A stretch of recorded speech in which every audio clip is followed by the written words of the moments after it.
I think when you have your hands open, it's like water, Mm-hmm. right? If your hands are closed, the water can't get through. That's right. But I have a friend who used to be a chemo nurse, and she would always say, control what you can and flow like water with the rest. That's right. And I think that's just beautiful, because whatever is to come to us can't get to us if we're closed. That's right. And so we pivot. That's I don't know right. why we're here. I don't know why things changed. But like yesterday when we got on the call, and you're like, have you heard of Thistle Farms? And I'm like, oh, I'm in love with Thistle Farms. I just found them like 3 days ago. And you were in their parking lot. That's right. And then today I met an amazing woman at Thistle Farms. That's right. And I believe if you're open to those reminders, it helps you understand there's a larger structure to all of this. And you can't get lost. Yeah. And I think that allows me to take a deep breath from time to time. But something that you said about learning to just control what you can and flow like water with the rest, I think there's that layer of recognizing what you actually can control. As in many of us And cannot. believe that we can control more than we actually can. So realizing that you can control certain things that have more to do with yourself. You can't control the people even within your sphere of influence. You can just influence them, but you can't control them. So I think having a better understanding of what actually fits in that box of what you can control is transformative. Yeah. And it's free. It's so empowering when you get to take your hands off the wheel. Yes. And go, that's not my journey. That's right. I'm going to pray for her. I'm going to send positive vibes to her. I'm going to offer my opinion if she asks. Ask. That's right. And not until. That's a journey. Right. And it's empowering because you realize not only do you not have to be in control, when you don't have to be in control, Yeah. and you're not in control, you're free. And that other person is actually more free. That's right. I believe that having that awareness of what you can control, what you can't control, and then also, for me on my journey, it's just really stepping into reallocating my energy. I believe that for so long I spent time expending energy outward because that's kind of the validation system that I came from. If you have these external results, or if you're throwing yourself all the way into it, then that means that, you actually did a good job. For me, a major pivot has been taking that energy that I cast so freely out into the world and returning it home. And that's a process. And that's not selfish. What I have found is actually my highest act of service. Yeah. Because that version of me can be more sustaining in the things I'm involved in. It helps me have peace and clarity when it's quiet. And that's a journey as well. So what you said about learning what you can control, and then I've learned to flow a little bit more, and life has really been much better. Yeah, and I always say that, we come into the world innocent, right? We're unmarred. And then life happens. Whether it's the day we're born, whether it's in fourth grade on the playground, whether it's when we're 23, but life happens. That's right. And we experience traumas, and we attach to those traumas, and we make meaning, not consciously, we make meaning, and that helps us survive, right? And so then we go out into the world trying to find that validation that you were talking about. Well, when I give to others, especially if we're kids and we learn that, when I'm quiet, everyone's happier. That's right. When I'm putting on a show for everybody sings and everybody laughs and claps and there's my validation. We all learn these ways. And we're going out into the world and it doesn't work because we're not attuned to our true Your self. actual self. Yeah. Yes. So we go out into the world and we try to find our validation. We're successful. We get the degree. We get the award, and then we're wondering why we're not happy. 100%. Why am I not happy and I'm successful? That's right. And what we need to do is learn how to, what you said, return to our actual self, because that's who we were supposed to be from the very start. That's right. Before the fourth grade teacher said that, before Dad yelled at us, before etc. So it's like this coming home, right? Like, oh, it's not self-care where I'm unhappy and I'm just going to squeeze in a pedicure. Right. It's no, I'm going to put myself first. And I'm going to take care of my mental health. I'm going to take care of my physical health. I'm going to take care of my closest relationships. That's right.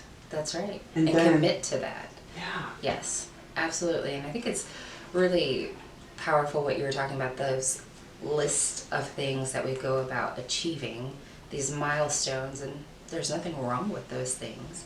But I think conversations like this, I know conversations like this are important, because what's so interesting is we're all participating in the same human experience, yet we personalize our failures, or we personalize those feelings that make us feel like we haven't accomplished certain things. So when we obtain that list of things and we don't feel satiated or satisfied or fulfilled, instead of questioning the list, we question ourselves. What's wrong with me? And make a bigger list. That's right. We need a new list. More things on the list. But conversations like this, people can listen to, hopefully, and say, I see myself in that. And understand that that list is just one dimension. And if you want to have that fulfilled feeling, if you want to feel more at home in your own being, there are so many different dimensions that many of us were not taught about. Yeah. But the beautiful part about awareness is you're then given a choice, and you can take an exit ramp from the road that you've been on and go a whole new way. Right. And that's an autonomy and an authority that many of us don't even consciously believe that we get to have. Right. And so I love conversations like this, so hopefully it sparks that, and someone will say, wow, I'd let me sign my own permission slip for this. Right. Because what they're talking about, I'd like to experience that. Yeah. And it's available. Yeah, and one of my greatest passions is teaching people how to choose their own path and choose themselves. Mm-hmm. Everybody gets to decide what success looks like. Mm-hmm. And it is going to be, for some, very simplistic. And for some, it's going to be grandiose. Mm-hmm. And there's no right or wrong.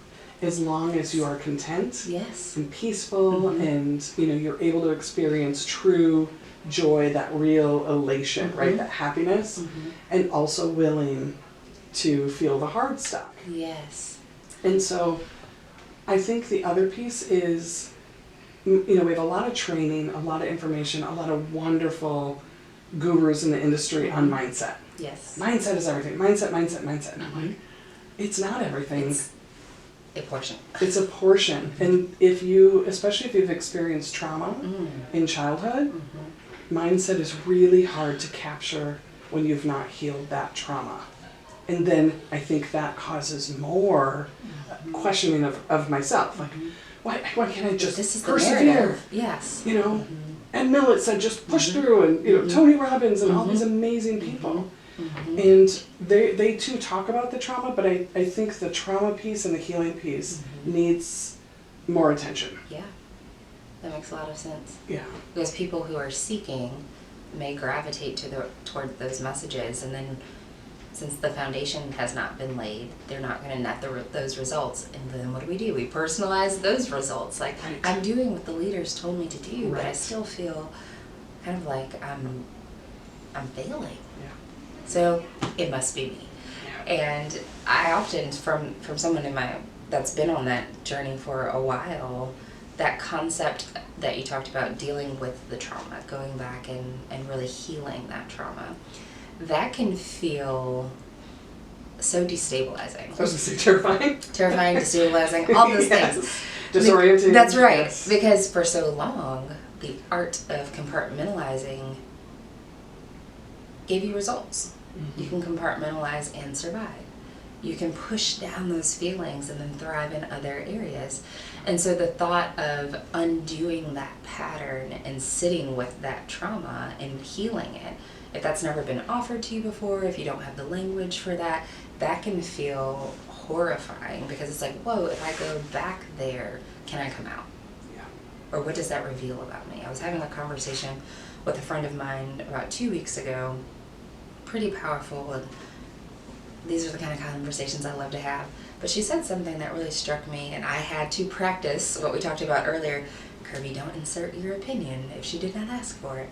But she actually articulated that she wasn't so interested in a certain healing modality because she felt like her trauma and how she's dealt with it is what made her who she is.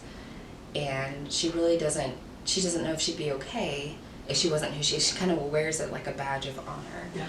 And I simply just said, well, could you entertain the possibility that you could hold on to the good parts and also have a new level of freedom?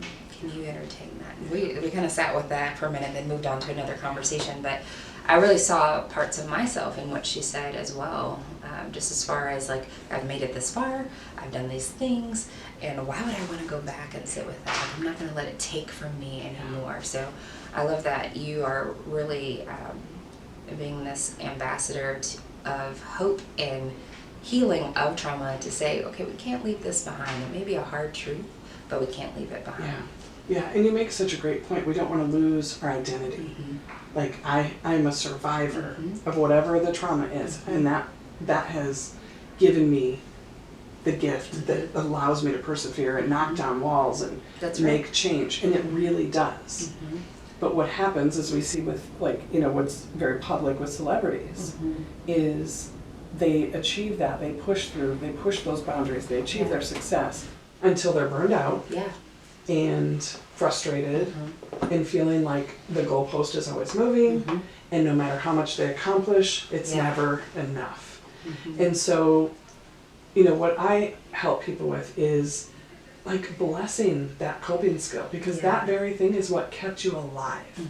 That is what helped you survive this world based on your own personal, intimate experience. And now it's causing harm.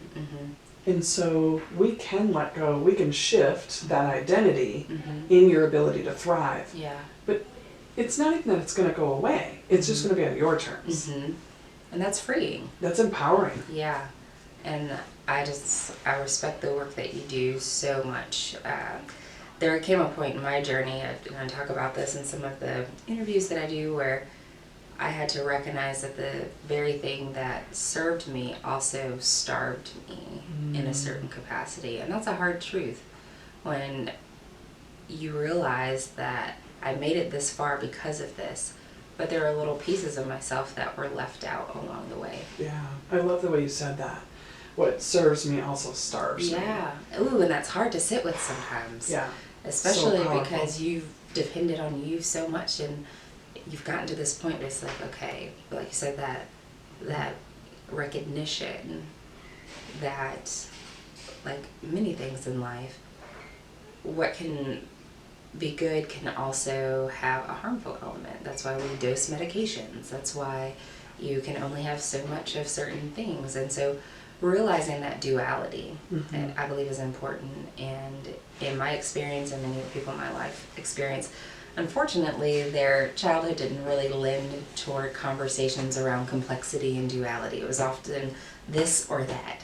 And so we go about life trying to use that same skill set. It's either this or that. It's either good or it's bad. I'm either thriving or I'm failing. But it's just like, okay, there are some things that are nuanced and have that duality. And so those coping skills, it's like, okay, like you said, bless it. Have grace for that. Have gratitude for that. And know that there can be life on the other side. This thing that maybe is in a raw form can be refined. And life does not end. You won't go back to zero where you were if you decide to put some of those coping mechanisms down. And in fact, life can feel more full on the other side. And that's something that was hard for me to even fathom. There was a part that wanted that, but then that connection between head and heart can feel like it's miles away sometimes. And when you're on autopilot or on a hamster wheel, you don't really make a lot of room for envisioning possibility. You just do. And so I love that you invite people, like, you know, if we slow the hamster wheel down, life doesn't end. Come on off that wheel for a minute, and then let's talk about what life could look like if we sunset some of these things and help walk a path with new skills, updated skills, knowing that that's possible, that it's not a rigid, this is just who I am, it's who I've always been, and this is who I'll always be. Entering the room is possibility. And I love that scope of work. It's been freeing for me, and I hope anyone who's listening to this, who's maybe felt like they're on the outside looking in on other people's lives advancing or other people having fulfillment, perhaps feeling as though their toolkit is missing the essential elements for a happy life. I hope they find some inspiration in knowing that there are pathways, there are methods for you to be able to update what's gotten you to this point, and that there's healing possible. Yeah. And like you said, it can slow down. It's not going to stop. You're not going to go backwards. In fact, you will likely go further. Because when you are healing, right, plot twist, when you're healing and you actually genuinely love yourself, genuinely are your own biggest cheerleader, your own biggest fan. That's right. You go farther. That's the right. naysayers have less impact. That's right. The frustrations, the pivots, the change in schedule, the disappointments, the no's, they have less impact. Yes. You're like, okay, I trust it. And I still have my desire. This is what I'm going to do. And you keep going. And I think we go farther. I agree. Because we're actually taking care of ourselves and we're healing. And we go further than we think. It's quite opposite of what people think. But I do think it's important to note, like, when we go through, like, trauma healing, even if it's a negative behavior or a negative coping skill, and we know it's harming us, it's still hard to let go of. It's like losing a limb. That's right. Because it's part of us, and it's what's kept us safe, right? And so, my personality, I go into that drive over mode in stress. So that is actually my red flag. When I'm doing that, I'm like, whoa, I have to slow down. But also living in a world where that's where most people, that's the lane. Yeah. And so, my son and I were just talking last week on the way to school. Someone hadn't gotten back to him or something. And, and I said, I think maybe sometimes we as a family forget we're not as busy as a lot of your peers. Okay. He's a single child. And we don't have multiple kids, multiple sports, 2 working parents, whatever.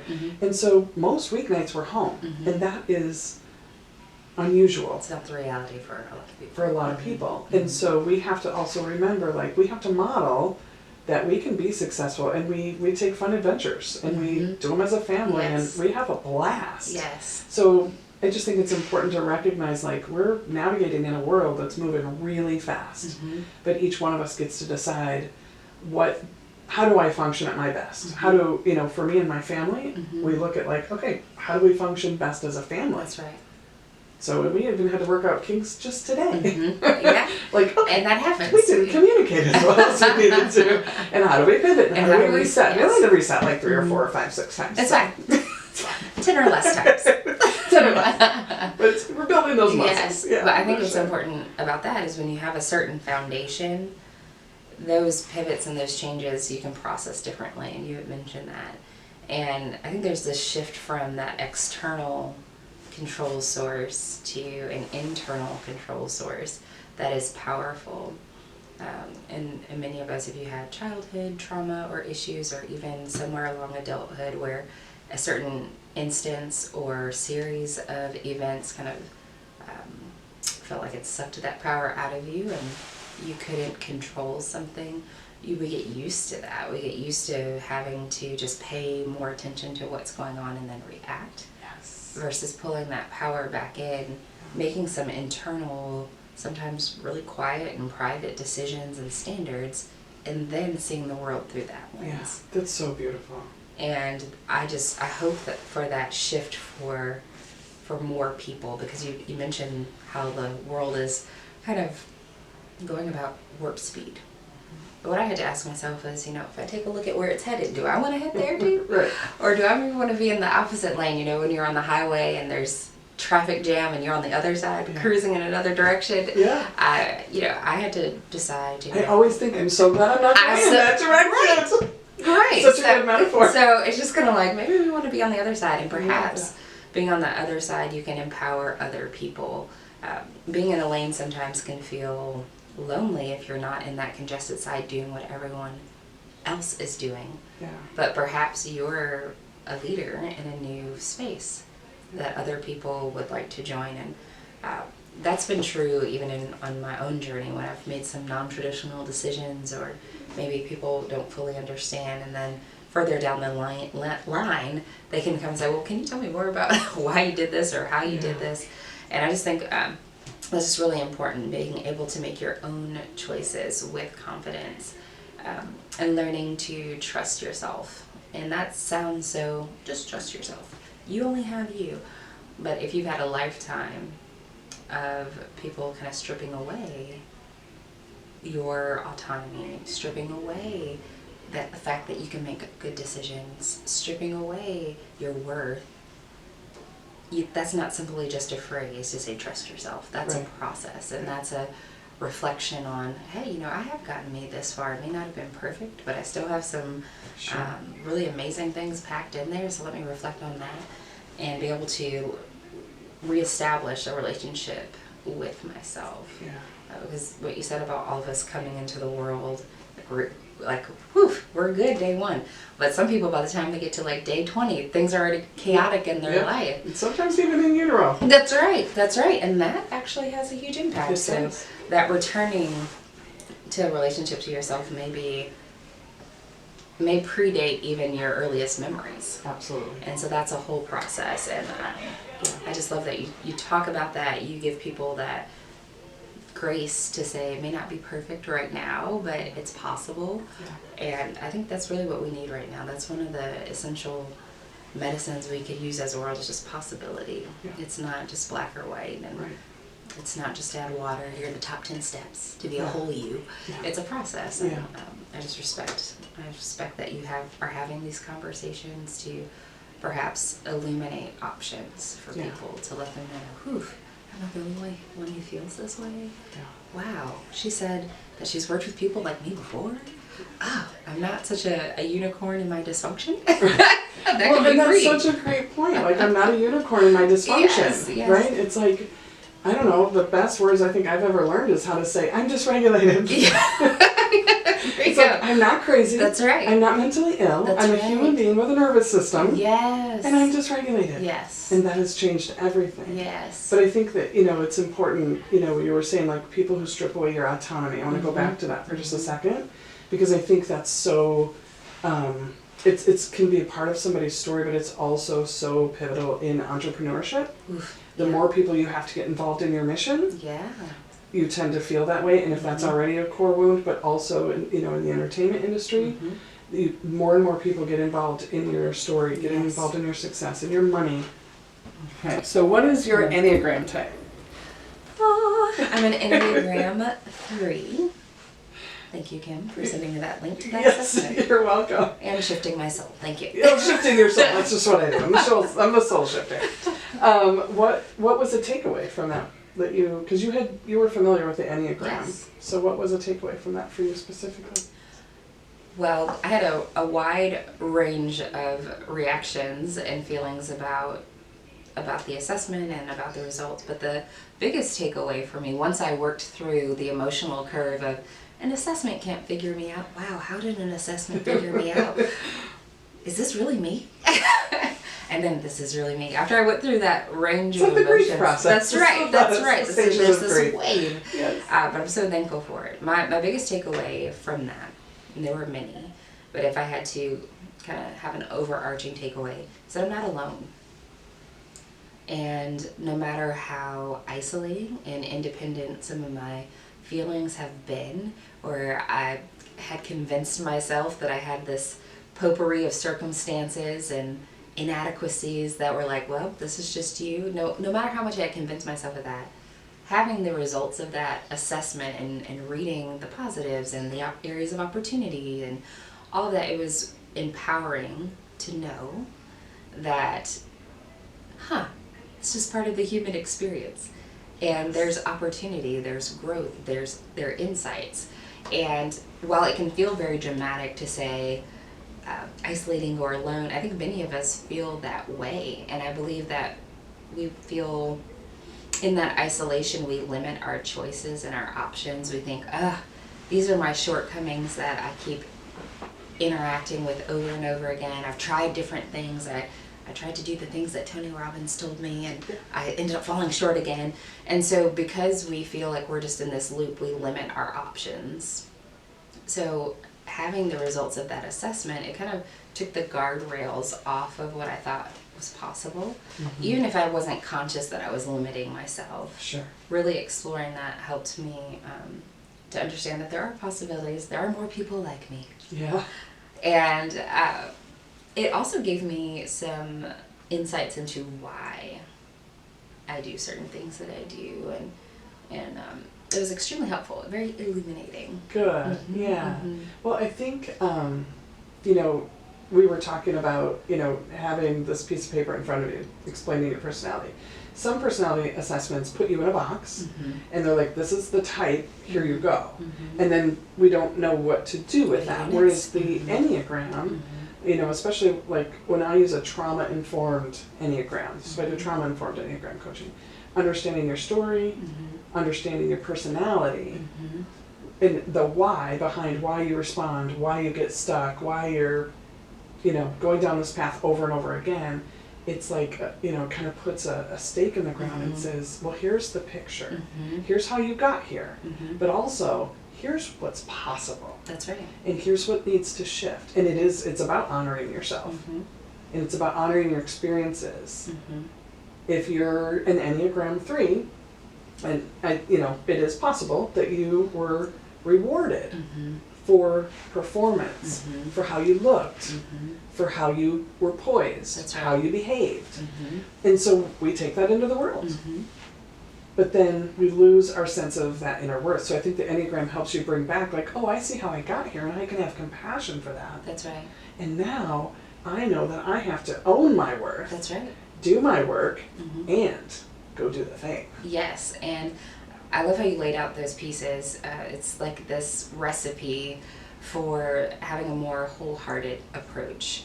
And it's an important recipe. You can't leave out a component, but understanding, like you said, your personality, your trauma, and the type, that's empowering. And knowing that those things that you do, so like you said, perhaps with the 3 being rewarded for those types of things, knowing that you don't have to stop doing those things. It's really the behind the scenes that requires healing. And that can feel a little jarring at first because you're like, wow, I have been rewarded for these things, so who would I be if I didn't do those things? I was like, you don't have to not do those things, but let's understand why. Let's make sure that your approach in these things really comes from a place of autonomy. And maybe there are some things that you that got left out along the way that you want to try and you want to do, or you can say no to certain things. And I think that's incredibly empowering to know that this isn't it. You aren't just doomed to carry out the same thing over and over again, that there's possibility and power. It's very, very freeing. I want you to be everybody. I want you to be wildly successful. I want you to have an abundant life that feels amazing to you. And I want you to enjoy it. Yes. I want you to reflect at the end of the day going, I have an amazing life. Yes. And whatever that looks for you. It looks like for you, That's right.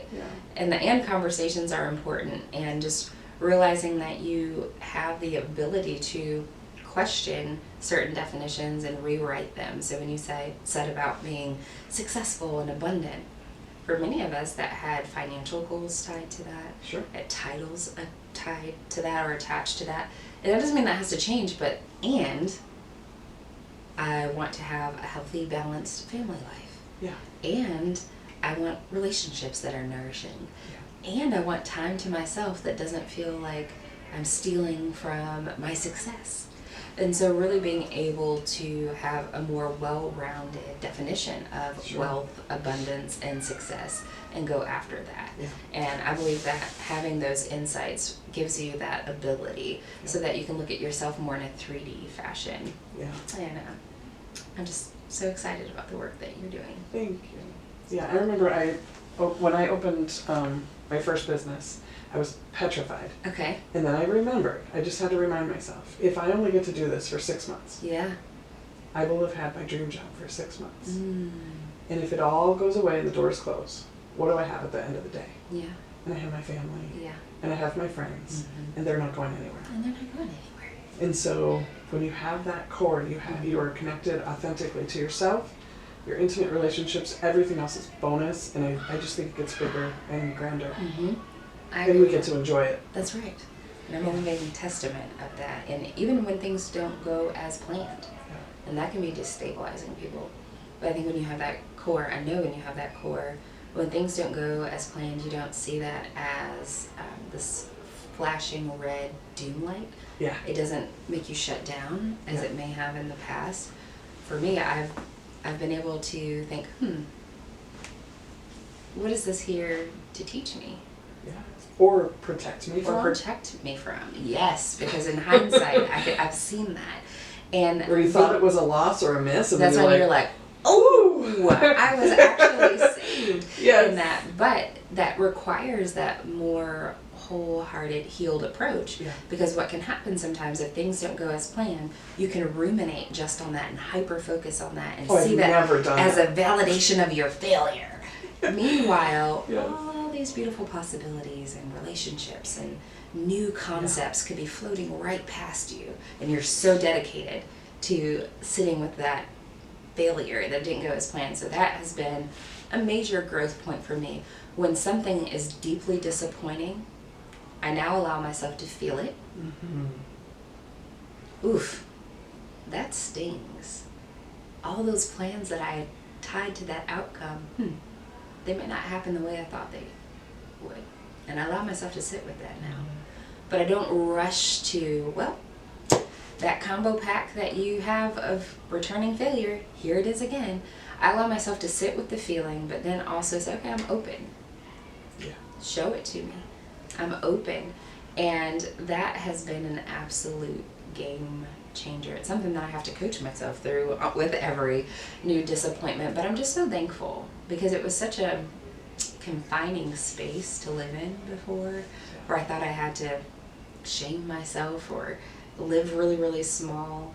And it's been really freeing to be able to say, okay, this is part of the human experience, and I am open to whatever this outcome is, because it may lead me to something better, or it may lead me to a lesson that I needed for something that's coming.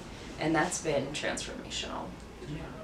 Well, when you and I had one of our first big calls, I knew, and I think I told you, I can tell you've done a lot of really good work, and you are really mentally healthy, and I know what it takes to get there. So good job. Well, so I guess I would just say, in closing, what would be things that you wish other entrepreneurs knew about staying mentally well and honing in on that wellness? The first thing, I would hope that they would know that failure is not final, and it has nothing to do with your worth. Decouple that. Despite what anyone told you, despite what the conditions may look like. Despite your industry. That's right. It's not you. And if that kind of makes you feel a little upset, then I would invite you to question who you are. Who am I? Because if you feel like, well, no, Kirbee, if this didn't go right, then that really does mean that I'd invite you to spend some time really answering that question, who am I? That's the first thing, is that compassionate and curious. Yes. Not judgmental. That's right. Compassionate and curious. Yes. Who am I? Who am I? Yeah. And get excited about that. That's another journey that I've had to be on. And when you sit and you maybe even put at the top of a piece of paper, who am I? And just let yourself free, right? But if the majority of that is tied to an outcome, or if it's tied to an industry, or if it's tied to a goal, I believe, given my journey, that's an opportunity. Yeah. Because those pages should be filled with what lights you up, who you love, what you're curious about, what you hope for. All of those things are really the fabric of who you really are.